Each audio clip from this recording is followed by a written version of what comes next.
Albert Einstein once said, everybody's a genius, but if you judge a fish by its ability to climb a tree, it will live its whole life believing that it is stupid. Ladies and gentlemen of the jury, today on trial we have modern day schooling. Glad you could come. Not only does he make fish climb trees, but also makes them climb down and do a 10-mile run. Tell me, school, are you proud of the things you've done? Turning millions of people into robots, do you find that fun? Do you realize how many kids relate to that fish swimming upstream in class, never finding their gifts, thinking they are stupid, believing they are useless? Well, the time has come, no more excuses. I call school to the stand and accuse him of killing creativity, individuality, and being intellectually abusive. He's an ancient institution that has outlived his usage. So, Your Honor, this concludes my opening statement, and if I may present the evidence of my case, I will prove it. Proceed. Exhibit A. Here's a modern day phone. Recognize it? Here's a phone from 150 years ago. Big difference, right? Stay with me. Here's a car from today, and here's a car from 150 years ago. Big difference, right? Well, get this. Here's a classroom of today, and here's a class we used 150 years ago. Now, ain't that a shame? In literally more than a century, nothing has changed. Yet you claim to prepare students for the future? But with evidence like that, I must ask, do you prepare students for the future or the past? I did a background check on you and let the record show that you were made to train people to work in factories, which explains why you put students in straight rows, nice and neat, tell them sit still, raise your hand if you want to speak, give them a short break to eat, and for 8 hours a day, tell them what to think. Oh, and make them compete to get an A letter which determines product quality, hence grade A of meat. I get it. Back then, times were different. We all have a past. I myself am no Gandhi. But today, we don't need to make robot zombies. The world has progressed. And now we need people who think creatively, innovatively, critically, independently, with the ability to connect. See, every scientist will tell you that no two brains are the same. And every parent with 2 or more children will confirm that claim.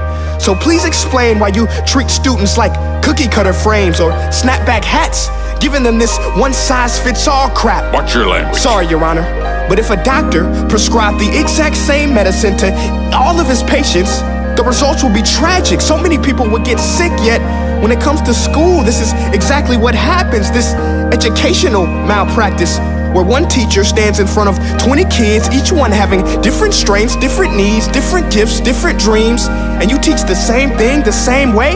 That's horrific. Ladies and gentlemen, the defendant should not be acquitted. This may be one of the worst criminal offenses ever to be committed. And let's mention the way you treat your employees. Objection. Overruled. I want to hear this. It's a shame. I mean, teachers have the most important job on the planet, yet they're underpaid? No wonder so many students are short-changed. Let's be honest, teachers should earn just as much as doctors, because a doctor can do heart surgery and save the life of a kid, but a great teacher can reach the heart of that kid and allow him to truly live. See, teachers are heroes that often get blamed, but they're not the problem. They work in a system without many options or rights. Curriculums are created by policymakers, most of which have never taught a day in their life. Just obsessed with standardized tests. They think bubbling in a multiple choice question will determine success. That's outlandish. In fact, these tests are too cruel to be used and should be abandoned, but don't take my word for it. Take Frederick J. Kelly, the man who invented standardized testing, who said, and I quote, "These tests are too cruel to be used and should be abandoned." Ladies and gentlemen of the jury, if we continue down this road, the results will be lethal. I don't have much faith in school, but I do have faith in people. And if we can customize healthcare, cars, and Facebook pages, then it is our duty to do the same for education, to upgrade it, change it, do away with school spirit, because that's useless. Unless we're working to bring the spirit out of each and every student, that should be our task. No more Common Core. Instead, let's reach the core of every heart in every class. Sure, math is important, but no more than art or dance. Let's give every gift an equal chance. I know this sounds like a dream, but countries like Finland are doing impressive things. They have shorter school days, teachers make a decent wage, homework is non-existent, and they focus on collaboration instead of competition. But here's the kicker, boys and girls. Their educational system outperforms every other country in the world. Other places like Singapore are succeeding rapidly. Schools like Montessori, programs like Khan Academy. There is no single solution, but let's get moving. Because while students may be 20% of our population, they are 100% of our future. So let's attend to their dreams, and there's no telling what we can achieve. This is a world in which I believe, a world where fish are no longer forced to climb trees. I'll rest my case.